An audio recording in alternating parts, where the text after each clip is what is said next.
Tuan je. Terima kasih Tan Ketua kerana turut memberi peluang pengerusi kerana turut memberi peluang kepada saya untuk membahaskan di peringkat jawatan kuasa di bawah Kementerian Pengangkutan. Saya ingin menyentuh butiran 07000 yang berkaitan dengan kereta api Tanah Melayu, yang mana kita dapati daripada peruntukan yang telah diberi. Saya ingin penjelasan iaitu tentang kenapakah kos-kos yang daif yang masih beroperasi di Pantai Timur yang sekarang ini masih belum siap, yang saya kira saya dimaklumkan sudah setahun tapi tidak ada satu pun kos yang siap untuk ke Pantai Timur. Dan sejauh mana usaha yang dibuat oleh pihak kementerian untuk memastikan supaya jalan-jalan kereta api terutama yang melibatkan banjir ini akan dibaik pulih dan memastikan di masa ke depan supaya kenderaan utama pengangkutan kepada timur ni kereta api ini tidak terkendali. Dan yang seterusnya iaitu saya ingin tahu juga ialah tentang pemberian kontrak kepada syarikat MKRC, yang mana kita ingin tahu kenapakah syarikat ini dipilih sedangkan syarikat ini sebelum ini telah gagal bagaimana dalam membaiki dalam membaik pulih kereta api. Sebagaimana tahun yang tender yang pertama dulu 50 set yang bernilai 170 juta tapi gagal, tetapi masih lagi diberi kontrak yang seterusnya. Dan perkara ini tentulah akan memberi pembaziran kepada wang rakyat dan wang negara. Jadi saya ingin penjelasan kenapakah syarikat yang sama yang telah terbukti gagal, yang tidak berkesan tapi masih diberi peluang untuk mendapat kontrak ini. Yang seterusnya saya ingin tahu iaitu adakah benar kita mendapat makluman yang kita terima bahawa ibu pejabat stesen kereta api akan diberi kepada syarikat YTL. Kenapakah ibu pejabat dan bangunan ini akan diberi kereta api Tanah Melayu Berhad ini akan diberi kepada syarikat ini, dan bukankah ini ada satu bangunan yang bersejarah yang sangat penting untuk negara kita? Jadi kenapakah perkara ini berlaku dan apakah perjanjian yang telah dibuat? Saya ingin penjelasan iaitu berkaitan dengan 08000 iaitu berkaitan dengan keselamatan jalan raya.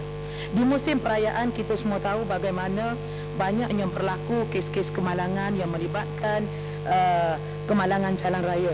Apakah program-program yang telah diusahakan oleh kerajaan selain daripada kempen untuk memastikan kemalangan ini berkurangan? Sebab kita dapati di antara punca berlakunya masalah kemalangan jalan raya ialah kerana terlalunya banyak selekoh. Jadi apakah usaha yang dibuat oleh pihak kementerian dengan Kementerian Kerja Raya dan Kementerian Pengangkutan untuk memastikan jalan raya yang dibina ini supaya keselamatan penumpang ini diberi keutamaan? Begitu juga apakah kajian yang telah dibuat terhadap penggunaan tali kereta di belakang itu memberi kesan, walaupun peraturan telah dibuat oleh kerajaan, sejauh mana pematuhan ini telah memberi kesan kepada keselamatan penumpang. Begitu juga saya ingin penjelasan juga ialah tentang keselamatan penunggang motosikal, yang mana kita dapati di antara mangsa utama yang menyebabkan banyak berlakunya kemalangan ialah di kalangan penumpang motosikal. Jadi apakah strategi yang dibuat oleh pihak kementerian untuk mengurangkan risiko kemalangan yang melibatkan penumpang motosikal di masa akan datang? Saya ingin penjelasan juga berkenaan dengan penggunaan topi keledar, yang mana kita dapati banyak isu yang dikemukakan oleh rakyat bawahan yang tidak puas hati apabila kerajaan tidak membenarkan pemakaian serban bagi mereka yang tidak memakai topi keledar, tetapi bagi kaum Sikh yang memakai serban diberi kelonggaran.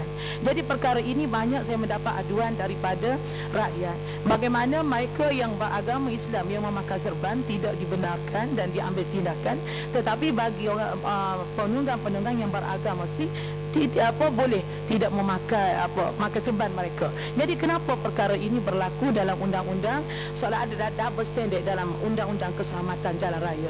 Jadi ini adalah satu perkara yang penting, apalagi yang melibatkan agama. Jadi saya ingin penjelasan perkara ini seharusnya dinilai balik oleh pihak kementerian, terutama yang melibatkan kepentingan dan keselamatan rakyat. Yang seterusnya saya ingin menyentuh isu butiran 0500 iaitu berkaitan dengan pengangkutan udara. Saya ingin penjelasan bilakah pembesaran lapangan kapal terbang Pengkalan Cepa di Kelantan akan dibuat, dan aduan yang kita terima daripada pelanggan bagaimana ramai penumpang yang tidak berpuas hati kerana bilik solat yang terlalu sempit, iaitu yang berada di bangunan kapal terbang itu sendiri, bangunan terminal itu sendiri yang sangat sempit, yang tidak mampu menampung penumpang yang yang ingin yang akan meneruskan perjalanan. Jadi menyebabkan ramai penumpang yang rimas. Jadi saya ingin penjelasan apakah kerajaan dalam pembinaan terminal kapal terbang ini tidak mempertimbangkan kemampuan, apakah keperluan tempat solat, terutama bagi negeri-negeri yang ramai penduduknya agama Islam. Sudah tentulah di antara masalah utama dengan masa yang amat terhad iaitu penggunaan bilik solat yang amat terhad.